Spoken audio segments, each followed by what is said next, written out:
स्वच्छ भारत मिशन ग्रामीण का बड़ा असर न सिर्फ खुले में शौच मुक्त भारत के लक्ष्य को हासिल करना था, बल्कि देश में महिलाओं की अस्मिता और स्वाभिमान से जुड़ी इस कुप्रथा को खत्म करना भी बड़ा मकसद था। इस दिशा में देश ने बड़ी प्रगति भी हासिल की, जिसे देखते हुए स्वच्छ भारत मिशन ग्रामीण का दूसरा चरण 2020 में शुरू किया गया था, ताकि देश के सभी गांव स्वच्छ भारत मिशन के दूसरे चरण में ODF प्लस बन सके, यानी सभी गांव अपनी खुले में शौच मुक्त स्थिति को बनाए रख सके और इसी के साथ साथ ठोस और तरल कचरे का प्रभावी प्रबंधन सुनिश्चित किया जा सके। स्वच्छ भारत मिशन के दूसरे चरण में व्यक्तिगत स्वच्छता से आगे बढ़ते हुए अब अन्य क्षेत्र जैसे कचरे का स्रोत, solid and liquid waste management, grey water management, यानी कि वो पानी जो आप कपड़े धोते समय, अपने अनाज को धोते समय या फिर खाना पकाते समय जो पानी आपका जो बर्बाद होता है, उसको किस तरह से उसका सही प्रबंधन करें। ठोस और तरल अपशिष्ट के प्रबंधन पर जोर दिया गया है। तो किस तरह ग्रामीण भारत में प्लास्टिक वेस्ट का प्रबंधन किया जा रहा है, ये तमाम मसले अब स्वच्छ भारत मिशन 2.0 में शामिल हैं। कितनी प्रगति देश में इस दिशा में हुई है, इस पर जानकारी देंगे हमारे विशेष मेहमान जो इस समय स्टूडियो में हमारे साथ मौजूद हैं और संबंधित विभागों से भी इनका सीधा सीधा संबंध है। हम उनका तारुफ भी आपसे करा देते हैं। हमारे साथ बीच में मौजूद हैं मिस विनी महाजन, सचिव हैं ड्रिंकिंग वाटर सैनिटेशन, आपका बहुत बहुत स्वागत है मैम। हमारे साथ श्री युगल जोशी जी हैं, mission director life NITI Aayog से। युगल जी, आपका भी बहुत स्वागत है। हमारे साथ श्री सुजय मजुमदार हैं, वॉश स्पेशलिस्ट यूनिसेफ इंडिया से और डेवलपमेंट पार्टनर के तौर पर इन तमाम योजनाओं को ग्रामीण भारत में एक तरह से लोगों के बीच में जागरूकता अभियान को तेज करने की दिशा में ये तमाम लोग काम कर रहे हैं। शुरुआत करेंगे जाने की कि पहले तो क्या लक्ष्य रखे गए और उन लक्ष्य को जमीन पर किस तरह से उतारा जा रहा है। मैम, सबसे पहले आप ही के पास आना चाहेंगे और ये जानना चाहेंगे कि हमने स्वच्छ भारत मिशन की एक सफलता देखी, लोगों में जागरूकता था, इस कुप्रथा को दूर करने की तेजी लोगों में दिखाई दी, लेकिन अब जब लोग इस बात को समझ रहे हैं तो इस स्थिति को बनाए रखना सबसे बड़ी चुनौती है। वो क्या बड़े लक्ष्य हैं जिसे लेकर सरकार आगे बढ़ रही है, क्योंकि 2 साल इसे भी हो गया।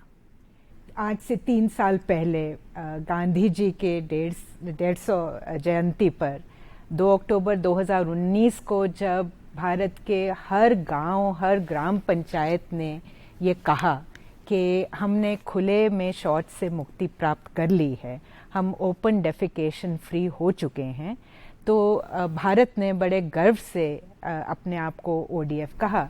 लेकिन तभी प्रधानमंत्री जी ने ये देश से कहा कि ये शुरुआत है, ये आगे लेके जाना है इसको। तो जो स्वच्छ भारत मिशन ग्रामीण के दूसरे चरण में जो हमारे आगे लक्ष्य रखा गया प्रधानमंत्री जी द्वारा, वो था पहले तो हमें जो खुले में शौच से मुक्ति जो प्राप्त हुई है उसको बरकरार रखना है, उसको मेंटेन रखना है। ये ना हो कि हम कहीं चूक जाएं और फिर से इस कुप्रथा की ओर कुछ लोग जाने लग पड़े। तो जिसको नए घर बनते हैं उनको ज़रूरत पड़ सकती है, शौचालय ख़राब हो सकते हैं, उनको मुरम्मत करने की ज़रूरत पड़ सकती है। तो ये यकीनी बनाया जाए कि गांव-गांव में सब जगह यह जो स्थिति है ये बरकरार रखी जाए कि हमें खुले में शौच से मुक्ति रहे।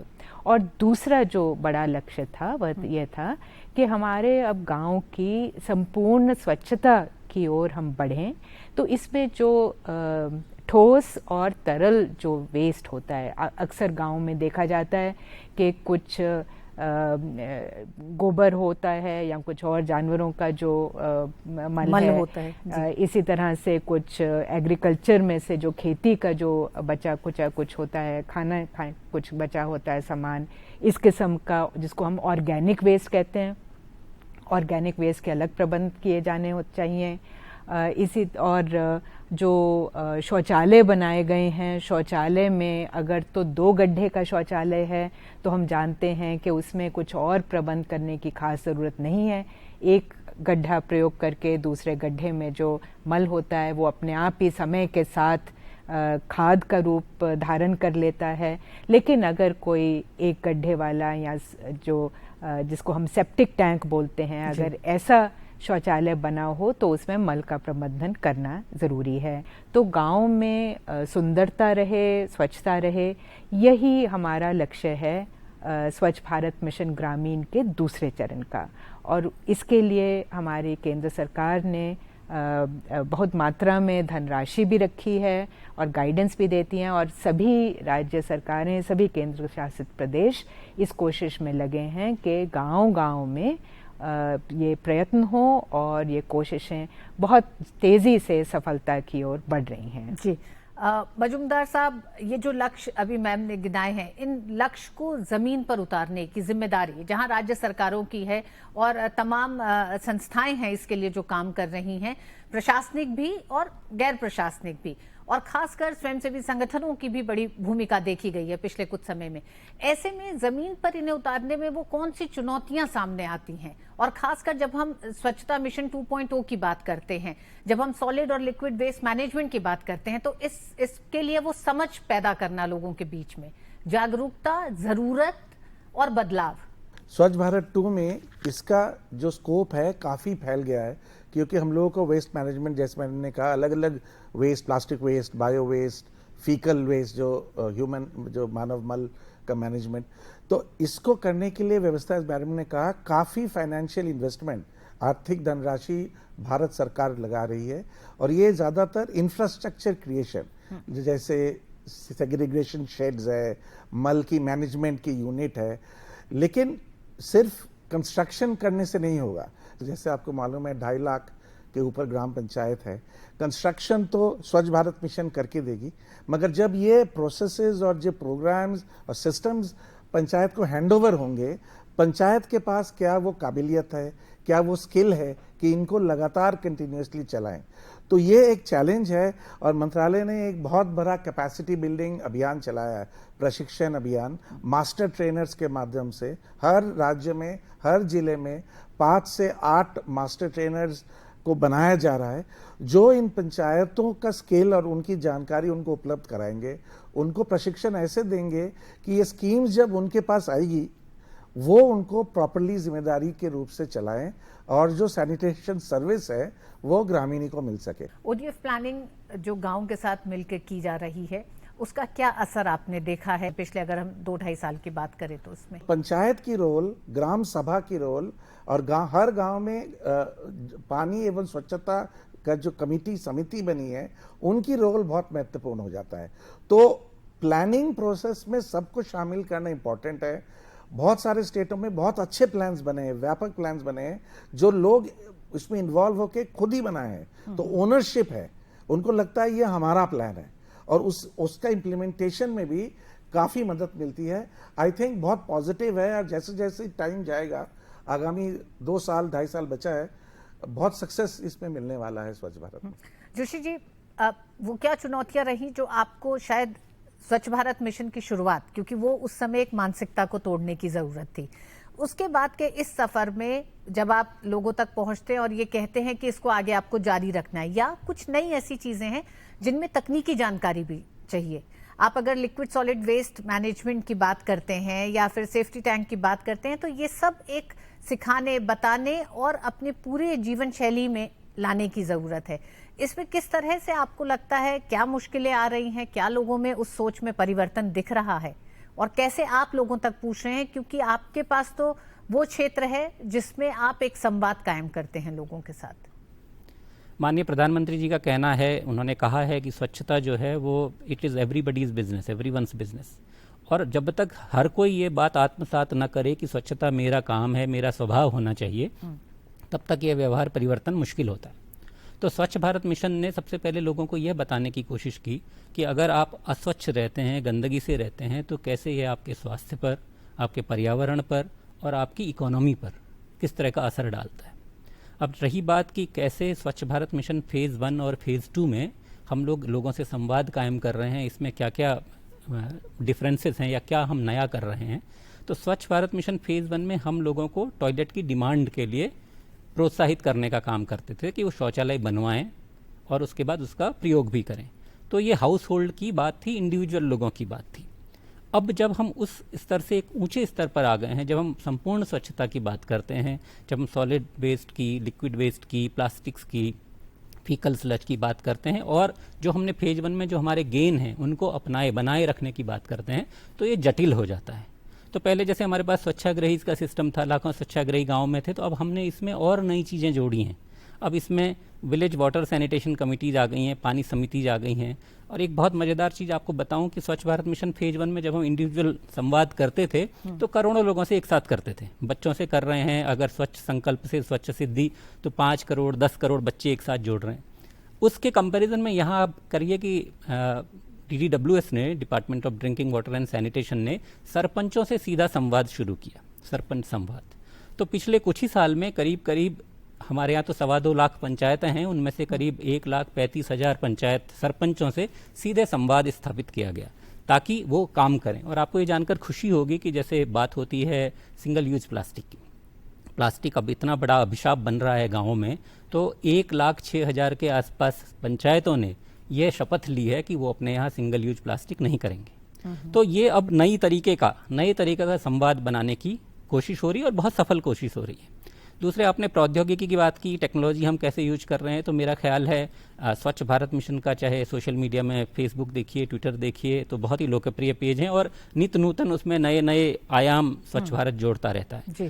साथ ही अभी रिसेंटली जो स्वच्छता ही सेवा शुरू हुआ और सुजलाम जो अभियान चले, तो आपको जानकर हर्ष होगा कि कई करोड़ लोगों ने इसमें भागीदारी की। आधे करीब 6 करोड़ के आसपास लोग तो सीधे अवेयरनेस कैंपेन से जुड़े, लोगों ने काम किया, स्वच्छता के बड़े बड़े प्रयास किए। तो ये सारी चीज़ें इसमें हो रही हैं। और साथ ही अभी माईगव ने बहुत एक अनूठा चीज़ DDWS के साथ शुरू किया है, जिसमें है कि आप स्वच्छता प्लेज लेते हैं, अपना फ़ोटो, अपना काम अपलोड करते हैं, आपको सर्टिफिकेट मिलते हैं। तो चूँकि हमारा बेसिक टारगेट ये है कि जवानों की, युवाओं की, बच्चों की, छात्रों को इससे सीधे जोड़ा जाए ताकि वो भी एक प्रेशर ग्रुप का काम करें।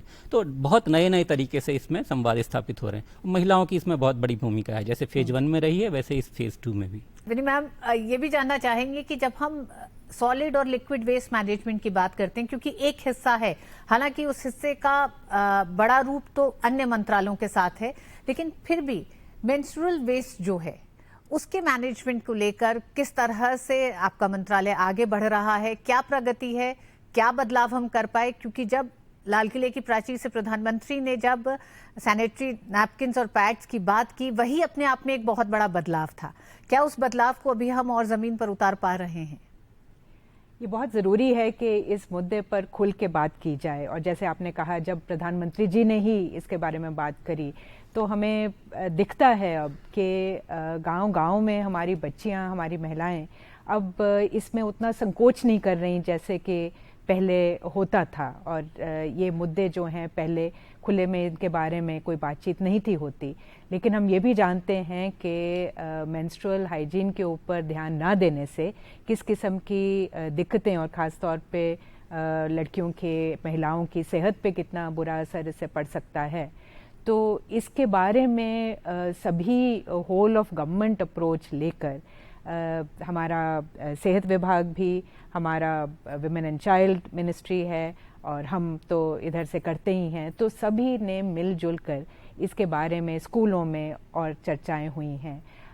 राज्यों ने भी इसमें बहुत पहलकदमी दिखाई है। जी महाजन जी, किस तरह से फर्क एक ये भी देखा जा रहा है कि जब आप किसी योजना और किसी प्रयोग, प्रयास, अभियान को लेकर लोगों के बीच में जाते हैं, और भारत जैसे देश में आज से अगर हम 20 साल पहले अगर उसकी बात करें तो वो बहुत मुश्किल होता था जन जन तक पहुंचाना।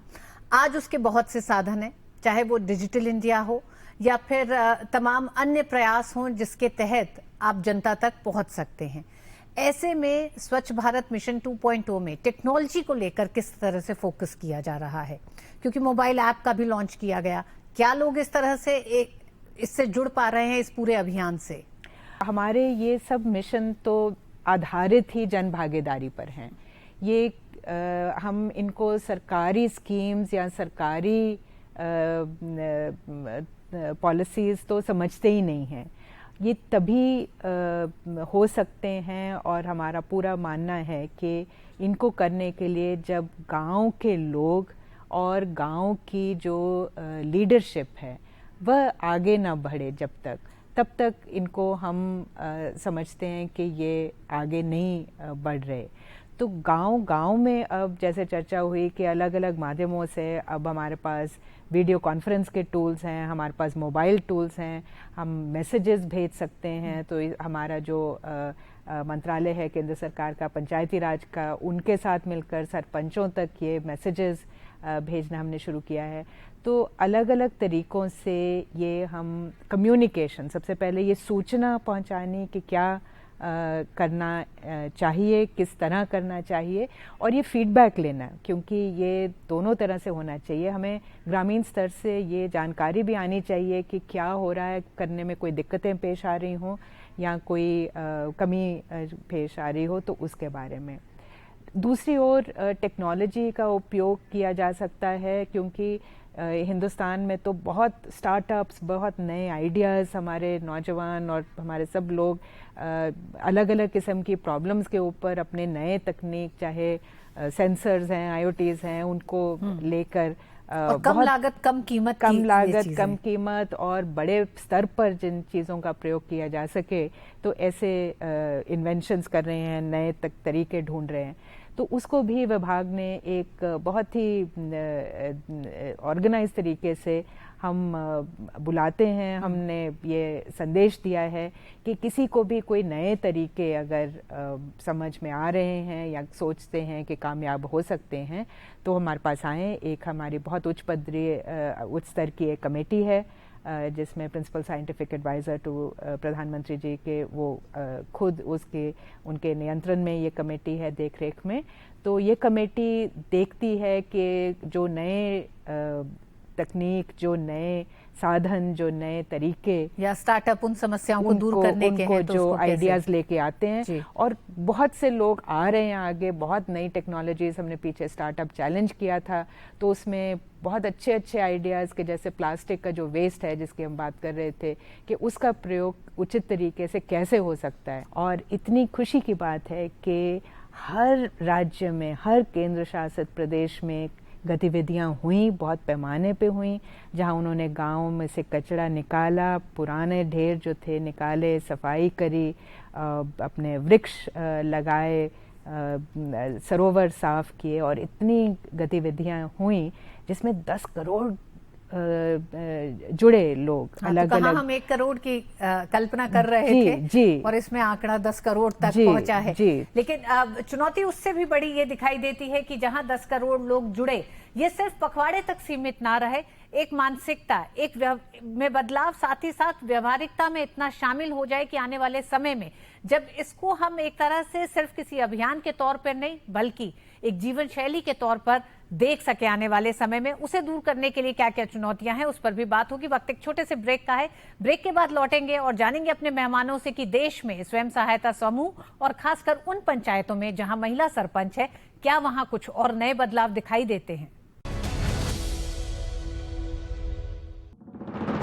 प्रधानमंत्री श्री नरेंद्र मोदी की अगुवाई में देश को खुले में शौच से मुक्त बनाने के लिए 2014 में आरंभ किया गया स्वच्छ भारत मिशन न केवल एक जन आंदोलन बना, बल्कि इसे विश्व की सबसे बड़ी व्यवहार परिवर्तन योजना का गौरव भी मिला।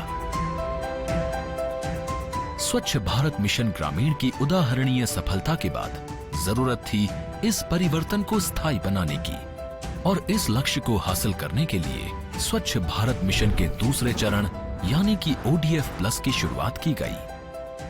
साथियों, खुले में शौच से मुक्ति के बाद अब दायित्व और बढ़ गया। देश को ODF के बाद ODF प्लस बनाने के लक्ष्य पर काम चल रहा है। अब हमें कचरे से कंचन बनाने का काम को तेज करना है। स्वच्छ भारत मिशन का ये दूसरा चरण कहीं अधिक महत्वपूर्ण है। अब और अधिक तकनीकी विषयों तथा जटिल समस्याओं जैसे सॉलिड और लिक्विड वेस्ट, प्लास्टिक वेस्ट के विरुद्ध हमें सफलता पानी है।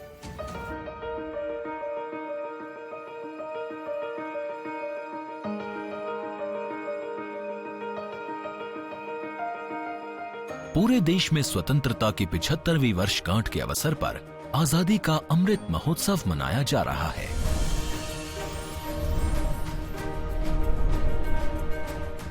इस दौरान पिछले कई सालों की तरह इस साल भी स्वच्छता ही सेवा पखवाड़ा धूमधाम से मनाया गया।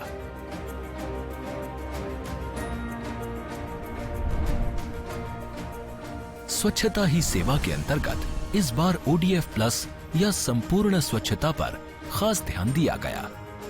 स्वच्छता केंद्रित जागरूकता अभियानों के द्वारा जन जन तक स्वच्छता की सीख नए और रोचक तरीकों से पहुंचाई गई। देश के कोने कोने में स्वच्छता संवाद कार्यक्रमों का आयोजन किया गया, जिनमें लोगों ने पूरे उत्साह के साथ हिस्सा लिया और प्लास्टिक कचरे से देश को मुक्त करने की शपथ ली। जैविक कचरे के निपटान और उससे अतिरिक्त आमदनी पाने के बारे में भी लोगों को जागरूक किया गया, जिससे बड़ी संख्या में लोग गोबर धन योजना से जुड़े और गोबर से बायोगैस के उत्पादन को बढ़ावा मिला। स्वच्छ भारत अभियान से जुड़े लाखों स्वच्छाग्रहियों ने घर घर जाकर लोगों को बायोडिग्रेडेबल व रिसाइक्लेबल कचरे को अलग रखने के लिए प्रोत्साहित किया। कचरा संग्रहण और उपचार पर भी विशेष ध्यान दिया गया।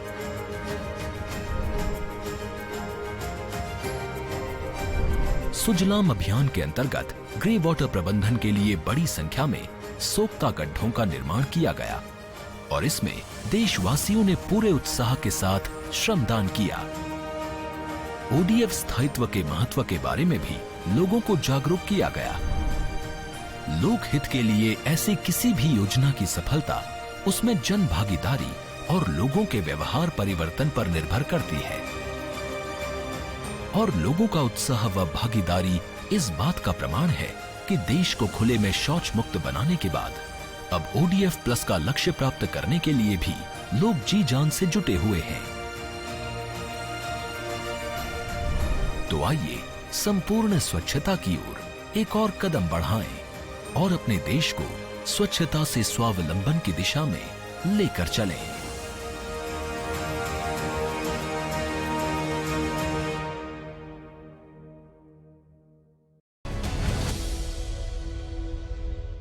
एक बार फिर आप सभी का स्वागत है आज इस खास कार्यक्रम में। आगे का सफर कैसा है, कितना कठिन, क्या चुनौतियां, उसी पर आज हम चर्चा कर रहे हैं। विशेष मेहमान हमारे साथ स्टूडियो में मौजूद हैं। जुगल जी हमारे साथ जुड़े हुए हैं। जुगल जी, कितनी प्रगति आपको हुई है? क्या लोग ये समझ पा रहे हैं कि ये जो पानी है जो खाने पीने में इस्तेमाल होता है, नहाने में, कपड़े धोने में, ये वातावरण को, पर्यावरण को कितना नुकसान पहुंचा रहा है? देखिए, महिलाओं और पानी का एक बड़ा आत्मीय सा रिश्ता है और मेरा ख्याल है उन क्षेत्रों में जहां अभी भी घरों में नल से पीने का पानी नहीं उपलब्ध हुआ है, महिलाओं को एक बहुत बड़ा समय पानी को लाने में, पानी के मैनेजमेंट में लगता है। पिछले कुछ ही सालों में जब से जल जीवन मिशन आरंभ हुआ है, करीब करीब 3 करोड़ कुछ लाख घरों में पानी आता था, जो संख्या अब 10 करोड़ से ऊपर पहुंच गई है। जल जीवन मिशन का यह लक्ष्य है कि हर घर में पर कैपिटा हर आदमी को 55 लीटर पानी रोज का मिले। तो अभी तक आज के करीब करीब के डेटा के हिसाब से 1,12,000 के आसपास गाँवों में हर घर में पीने का पानी पहुंच गया है। अब आप इसको अगर गणित के हिसाब से देखेंगे, आप इसको गुणा अगर कर दीजिए कि हर घर में 4 लोग रहते हैं, गाँव में अगर 50 घर हैं और हर आदमी को 55 लीटर पानी मिल रहा है, तो जो यूज किया हुआ पानी है वो उसकी व्यवस्था कैसे होगी? तो ये इतना एक अच्छा कन्वर्जेंस है जल जीवन मिशन और स्वच्छ भारत मिशन का, और जिसको विभाग जो पेयजल और स्वच्छता विभाग है वो बहुत ही बखूबी से अंजाम दे रहा है। क्षमता निर्माण में मजुमदार जी, ये चुनौतियां कितनी बड़ी हैं? जब हम टोपोग्राफी की बात करते हैं, भौगोलिक स्थितियों की बात करते हैं, पानी की कमी की बात करते हैं, आज भी बहुत से इलाके हैं जहां पानी की कमी है, जहां महिलाओं को दूर जाना पड़ता है। हालांकि जल जीवन मिशन के तहत बहुत सारी कमियों को दूर करने के प्रयास हो रहे हैं, लेकिन उसमें भी वक्त लगेगा। ये माना जाता है 60 से 70% पानी जो घर को सप्लाई किया जा रहा है वो पानी वेस्ट वाटर के रूप में बाथरूम से, किचन से, नहाने की पानी, मतलब जो भी पानी जो लेट्रिन से कनेक्टेड ना हो उसको ग्रे वाटर बोलते हैं। उसकी मैनेजमेंट कैसे करें? एक तो जहां पानी की शॉर्टेज है वेस्टर्न स्टेट्स में, वहां पे पानी की लोकल मैनेजमेंट करना बहुत महत्वपूर्ण है। घर के पास ही मैनेज करें। अगर किचन गार्डन हो पानी से, उसी पानी से किचन गार्डन में वेजिटेबल्स ग्रो कर सकते हैं। नहीं तो घर में सोक पिट बनाया जाता है, बहुत एक्सपेंसिव नहीं है, 2-2.5 हज़ार में सोक पिट्स बनती है।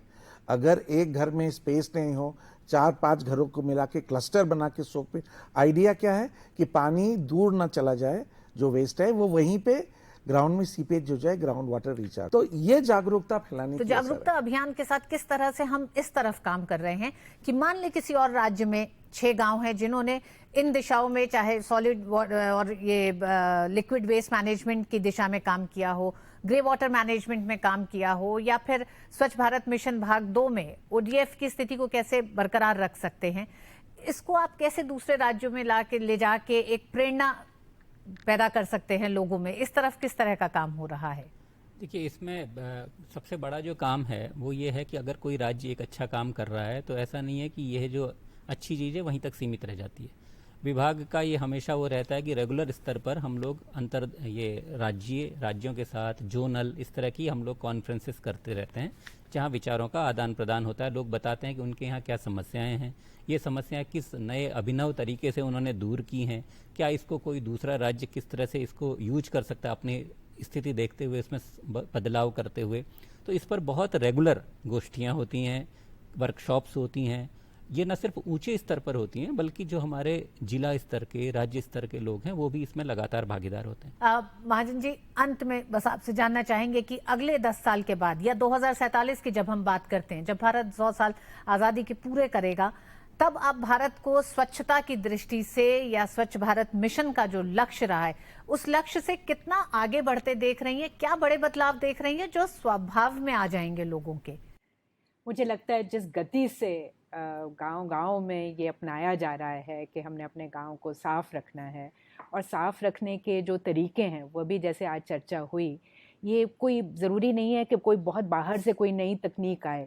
लोगों को जानकारी है काफ़ी चीज़ों की, करते भी इसका प्रयोग रहे हैं, बस ज़रूरत ये है कि उसको सब जगह तक पहुंचाना है, उसको अहमियत देनी है, उसको प्रायोरिटी देनी है कि हाँ ये हमें करना है। तो जागरूक होइए, बढ़िए आगे। स्वच्छ भारत मिशन आगे बढ़ रहा है अपने नए बदलावों के साथ, उसमें जन भागीदारी की जरूरत है, उसके लिए आगे आए और शामिल हो आप भी इन तमाम प्रयासों में। बहुत बहुत धन्यवाद आप तीनों ही मेहमानों का स्टूडियो आने कर विस्तार से इस पर चर्चा करने के लिए। इस खास कार्यक्रम में आज बस इतना ही। डीडी न्यूज पे खबरें जारी हैं, मुझे दीजिए अनुमति, नमस्कार।